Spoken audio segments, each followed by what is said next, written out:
আসসালামু আলাইকুম। নতুন একটি ভিডিওতে সবাইকে স্বাগত। তো দেখতে দেখতে আমরা প্রথম চ্যাপ্টারের শেষে চলে আসছি, একদম শেষ পর্যায়ে। তো এই চ্যাপ্টারের প্রথম চ্যাপ্টারে শুধু অনুশীলনীটাই বাদ আছে, ঠিক আছে। তো অনুশীলনীতে 5টা ম্যাথ আছে, আমরা এক একে দেখব। আর এই অনুশীলনীর ম্যাথগুলা তোমরা পেজ 28-এ গেলে পেয়ে যাবা, কোথাও খোঁজাখুঁজি করতে হবে না, পেজ 28-এ গেলে এইটা পেয়ে যাবে। ওকে, তো অনুশীলনের ম্যাথগুলোই মূলত হচ্ছে আমরা যে আগে ম্যাথগুলো করেছি সেইগুলারই প্র্যাকটিসের জন্য। কি বললাম? প্র্যাকটিসের জন্য মূলত এগুলো দেওয়া আছে। যেমন এই ম্যাথগুলো কিন্তু তোমরা আগে করেছো, যে ক্রমিক সংখ্যা ছিল, সূচকের গুণাকার ছিল, আর সূচকের সূচক আকার ছিল। ওকে, সূচকের সূচক আকার ছিল। তো আমরা শুধু সূচকের মাধ্যমে প্রকাশ দেখেছি, আবার সূচকের সূচক আকারে প্রকাশ দেখেছি। তো এগুলো তোমরা স্বাভাবিকভাবে পারবা, তো এখানে বেশি সময় লাগার কথা না, তারপরেও আমি সংক্ষেপে তোমাদেরকে দেখাই দিই। সেটা হচ্ছে, আমরা তো জানি সূচকের সূচক কি। সূচকের সূচক হচ্ছে সাধারণত, যদি ভেঙে বলতে যাই, সূচকের সূচক হচ্ছে, ধরো যে সংখ্যাটা শুরুতে থাকে সেটাকে কি বলা হচ্ছে? ভিত্তি। এটাকে বলা হচ্ছে ভিত্তি।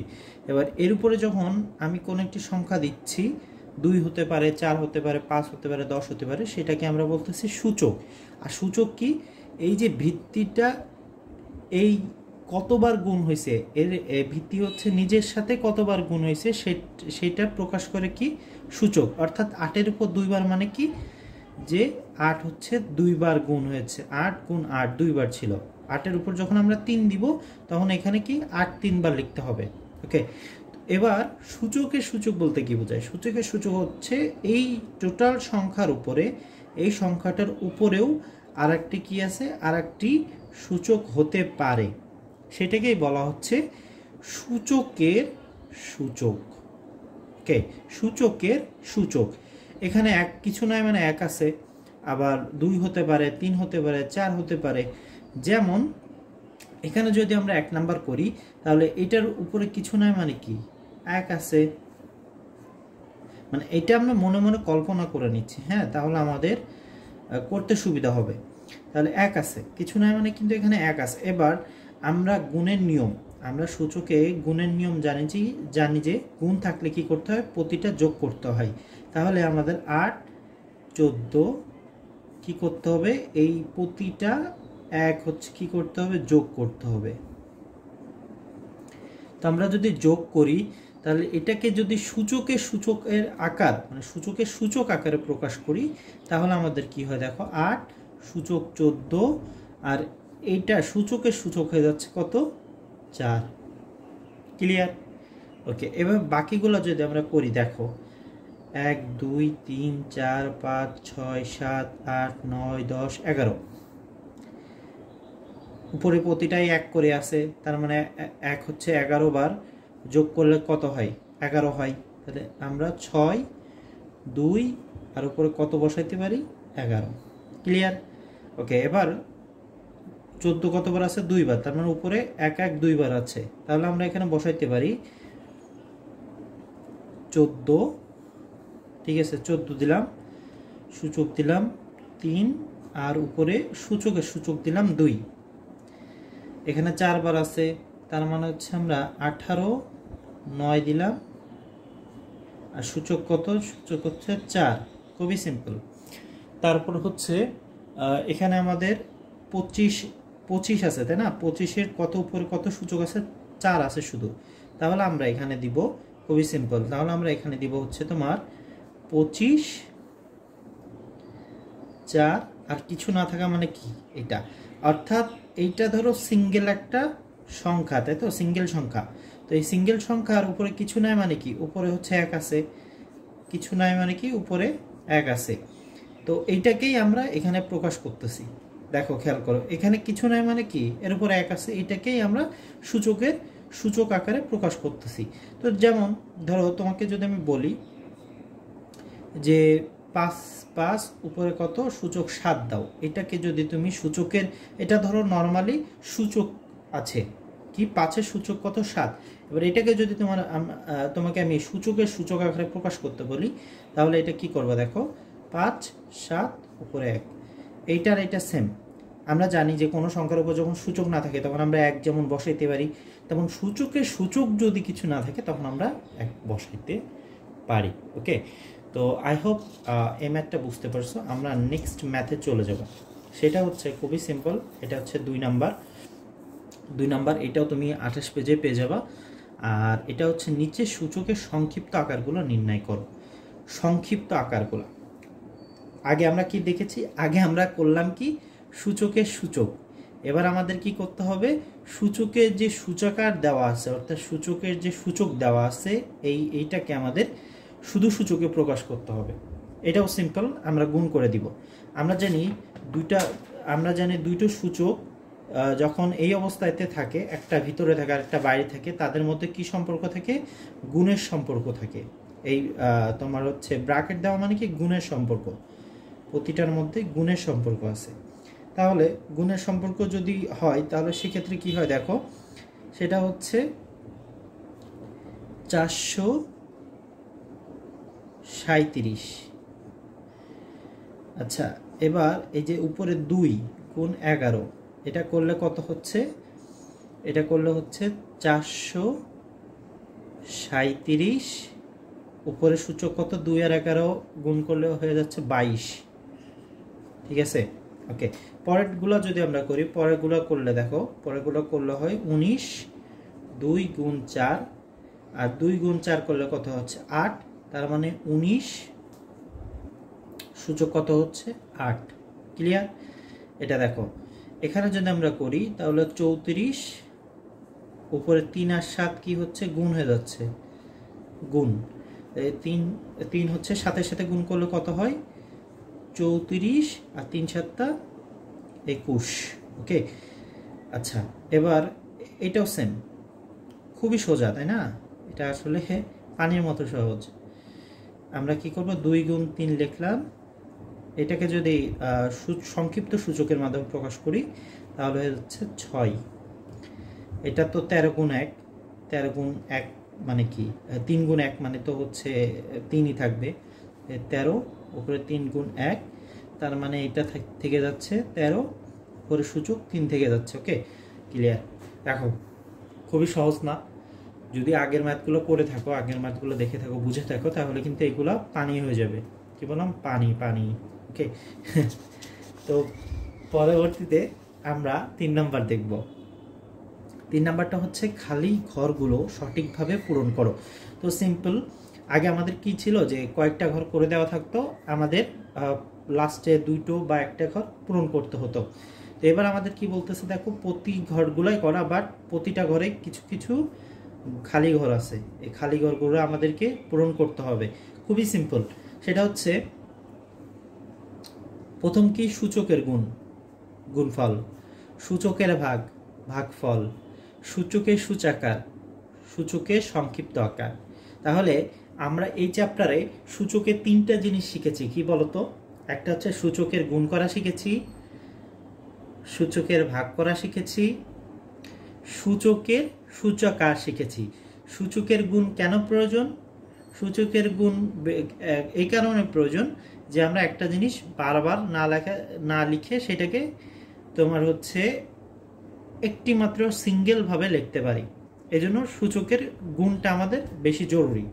আচ্ছা, সূচকের ভাগ কেন, ভাগ হচ্ছে সূচকের ভাগটা আমাদের জানতে হবে এই জন্য যে আমরা সেই বড় 2-3 পেজ ধরে একটা অঙ্ক না করে আমরা সংক্ষেপে যাতে সেটাকে প্রকাশ করতে পারে, এই জন্য সূচকের ভাগ প্রয়োজন। আর সূচকের সূচাকার কেন প্রয়োজন, সূচকের সূচাকার আর সূচকের সংক্ষিপ্ত আকার দুটোই কিন্তু একই, কিন্তু তারপরেও আমাদের সূচকের সূচাকার কেন জানতে হয়, এটা জানার কারণ হচ্ছে এই জন্য যে এইটার মাধ্যমে তুমি কোনো একটা জিনিসকে কি সংক্ষিপ্ত করতে পারছো।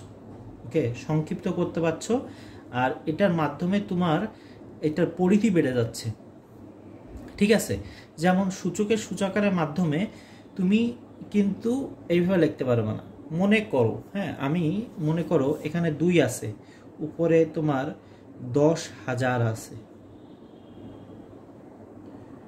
10,000 আছে, 2 এর উপরে 10,000 আছে। ওকে, তো ভাবো কত বড় সংখ্যা হতে পারে। এটাকে আমরা সূচকের সূচকের মাধ্যমে প্রকাশ করলে সংখ্যাটা কি হয়ে যাবে, ছোট হয়ে যাবে, তাই না? তো এরকম আর কি সূচকের সূচকের ব্যবহার আসলে অনেক। তো দেখো প্রথমে এখানে দেখতে পাচ্ছ সূচকের গুণটা কি, গুণে এখানে ফাঁকা আছে। আচ্ছা, ফাঁকা কিভাবে আসলো? এখান থেকে আমাদের এই ফাঁকাটা পূরণ করতে হবে, খুবই সিম্পল। দেখো সেটা হচ্ছে গুণফল কি 8 14, 8-এর উপরে কত 14 সূচক। তাহলে 14 কিভাবে আসলো? যেহেতু এখানে 5 আছে আর আমরা তোমার সূচকের নিয়ম কি জানি, গুণ থাকলে যোগ হয়। তার মানে 5-এর সাথে এমন একটি সংখ্যা যোগ হয়েছে যার ফলে 14 হয়েছে। তাও তোমরা ছোটবেলা দেখে মানে এভাবে শিখছো যে এরকম দেখছো না, যে ধরো 5 যোগ খালি ঘরে কত বসলে হবে 14, এরকম অঙ্ক কিন্তু করেছো। তাহলে এখানে কিভাবে দিছো? 14 থেকে 5 বাদ দিলে যেটা হয়েছে সেটা এখানে বসাইছো, তাই তো? তখন এখানে কত বসাইছো? 9। কিভাবে পাইলা? 14 থেকে 5 বাদ দিয়ে 9 পাইছো। এই অঙ্কগুলো কিন্তু ছোটবেলা অনেক ছিল। তো এখানে সেম, এখানে 8 মানে সূচক থাকার কারণে একটু কঠিন হয়ে যাচ্ছে। বাট যেহেতু আমরা কি এই 14 কিভাবে পাই? যোগ করে, এই উপরে 2 সূচক যোগ করে কিন্তু 14 পাই। তার মানে আমাদের যদি 14 থেকে আমরা 5 বাদ দিই তাহলে এই সংখ্যাটা আমরা পেয়ে যাব।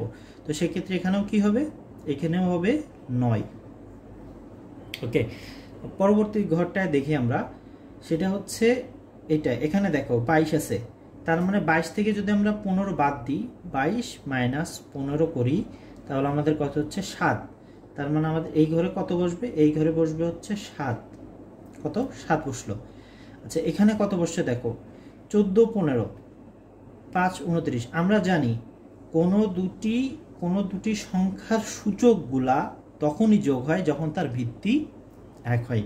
ভিত্তিকে এটাকে বলা হয় ভিত্তি। যখন এই দুই পাশের ভিত্তি এক হবে, দুই পাশের সংখ্যার ভিত্তি মানে সংখ্যার ভিত্তি এক হবে, তখনই শুধু আমরা কি করতে পারবো, উপরের যে সূচকগুলো আছে সেগুলো যোগ করতে পারবো। তার মানে এখানে 5 আছে মানে কি এখানেও 5 হবে, খুব সিম্পল। ওকে, এখানেও 5 হবে। পরেরটা দেখতে পাচ্ছ, পরেরটাতে এখানে সেম 17 16। 16 কেন হইলো? 10 আর 6 আমরা যোগ কেন করলাম? আমরা এটা সূত্র জানি। এটা সূত্রটা কি, যে যখন দুটো সংখ্যার ভিত্তি এক হবে তখন হচ্ছে উপরের সূচকগুলো আমরা যোগ করবো। অর্থাৎ নিচের সংখ্যা যখন এক হবে তখনই আমরা উপরের সূচকগুলো যোগ করতে পারবো বা বিয়োগ করতে পারবো, ভাগ যেটা বলো করতে পারবো। তো এখানে 17 আছে মানে কি? তার মানে এই দুটোরও কি হবে? 17 হবে। এখানে কি হবে? এখানে 17 হবে, তাই তো? 17 10, 17 উপরে হচ্ছে 6। এবার এখানে দেখো, এখানে হচ্ছে এখানেও 18 হবে, এখানেও 18 হবে। কেন 18 হলো ওইটা তো বুঝলামই আমরা। এবার সূচকের ভাগটা যদি আমরা দেখি সিম্পল, সেটা হচ্ছে 58 থেকে কত বাদ দিলে 21 হয়? 58 থেকে, যেহেতু আমরা ভাগের নিয়ম জানি, ভাগের নিয়মটা কি, যে প্রথম সংখ্যা থেকে, প্রথম সংখ্যার সূচক থেকে দ্বিতীয় সংখ্যার সূচক বাদ যায়। তার মানে এখানেও যদি আমরা এই পদ্ধতিটা মানে এই পদ্ধতি যদি এখানেও আমরা ব্যবহার করি তাহলে দেখো এরকম হবে, যে 58 থেকে কত বাদ দিলে, এটা ধরো একটা ঘর, কত বাদ দিলে হবে হচ্ছে 21। তাহলে আমরা কিভাবে পাবো? 58 থেকে যখন আমরা 21 বাদ দিব তখন আমাদের কত হবে? 58 থেকে 21 বাদ দিলে আমাদের হচ্ছে 37। তার মানে অবশ্যই 58 থেকে যখন আমরা 37 বাদ দিছি তখন আমরা পাচ্ছি কত? 21। তো এটা আমরা কিভাবে পেলাম? এই 58 থেকে 21 আমরা বাদ দেওয়ার পরে কিন্তু এখানে কত পাইছি? এখানে হচ্ছে আমরা পাইছি 37। তার মানে এখানে কত হবে? এখানে হবে 37। ক্লিয়ার? ওকে, তারপরেরটা দেখো, এখানেও সেম। এখানে কত বাদ দিলে, এখানে কত থেকে 4 বাদ দিলে হয় 8। তার মানে এই দুটো সংখ্যা আমাদের যোগ করতে হবে। 4 আর 8 কত? 12। এই 4 আর 8 আমরা কি করলাম? 8 আর 4 যোগ করলে কিন্তু 12 পাইলাম। অর্থাৎ 12 থেকে আমরা 4 বাদ দিলে আবার এই 8 আসে। আচ্ছা, এখানে আমাদের কত আসে? এখানে হচ্ছে আসে দেখো সেম এই আগের নিয়মে, ভিত্তি এক না হলে আমরা কিন্তু উপরের সূচকগুলো যোগ বিয়োগ করতে পারবো না। তার মানে ভিত্তি এখানেও কত হবে? 4 হবে। পরেরটাও দেখো, এখানে কত হইলে হচ্ছে এখানে 0 হয়, 8 থেকে যখন আমরা 8 বাদ দিব তখনই হচ্ছে ভিত্তি শূন্য হয়ে যাবে। 21 থেকে কত বাদ দিলে হচ্ছে -23 হবে, তাহলে তোমার হচ্ছে মাইনাস, যেহেতু 3 আছে তার মানে -3 হচ্ছে তোমার এটা থেকে যদি ই করা হয়, বাদ দেওয়া হয়, যেহেতু বাদ দেওয়ার ফলে এইটা হয়েছে তার মানে যোগ করতে হবে। যোগ করলে কত হবে, এখানে 24 হবে। ক্লিয়ার? তাহলে এখানে যখন তুমি 21 থেকে 24 বাদ দিচ্ছ তখনই কিন্তু তোমার -3 আসছে, তাই না? আবার দেখো সেম এই আগের নিয়মগুলাই, যেহেতু 19 আছে, যেহেতু আমরা এটা বিয়োগ হয়েছে তার মানে কি এখানে 19, এখানে 19 থাকলে এখানে 19 থাকলে এখানেও 19ই বসবে। বুঝতে পারছো? আচ্ছা, এবার সূচকের সূচক যদি আমরা দেখি, 3-এর সাথে আমরা কত গুণ করলে এখানে 24 হয়, তাহলে কত করলো 3, এখানে 8, 3 গুণ কত 8, 3 × 24। আচ্ছা, 6-এর সাথে কত গুণ করলে 12 হয়, এখানে 2, কত এখানে 2, এখানে 4, এটার সাথে তো এখানে সম্পর্ক নাই, তাই না? এখানে যেহেতু 3 আছে এখানে আমাদের 3 দিতে হবে, কারণ এখানে কোনো নিয়ম না, যেহেতু এই দুটো সংখ্যাই এক, এখানে আলাদা কোনো সংখ্যা নাই, এখানে জাস্ট একটা সংখ্যাই আছে। তো সেক্ষেত্রে এখানে 3 থাকা মানে কি এখানে 3 দিতে হবে। 5, এটা জাস্ট তোমাদেরকে কনফিউশন তৈরি করার জন্য, হ্যাঁ, ডাউট তৈরি করার জন্য এটা দেওয়া। 5 উপরে 4 -5, এটা কত -5 আছে, তাহলে -5 আর 4 গুণ করলে কত হয়, হিসাব করো। 4 5 কত হয়, 4 5 20, -20, এটা কত হয় -7, সাথে সাথে গুণ করলে কি হয়ে যায়, এটা 14 হয়ে যায়, এই যে 14, এটাও মাইনাস এটাও মাইনাস, এই জন্য আমরা গুণ করে আমরা কত পেলাম, 14 পেলাম। ওকে, তো আই হোপ এই পর্যন্ত বুঝতে পারছো। আমরা নেক্সট ক্লাসে, এটাও 28 পেজে পাবা, নেক্সট ক্লাসে আমরা পরবর্তী যে অনুশীলনীর 2টা ম্যাথ বাকি আছে সেই 2টা নিয়ে আলোচনা করব। আনটিল দেন সবাই ভালো থেকো। আসসালামু আলাইকুম রহমতুল্লাহ।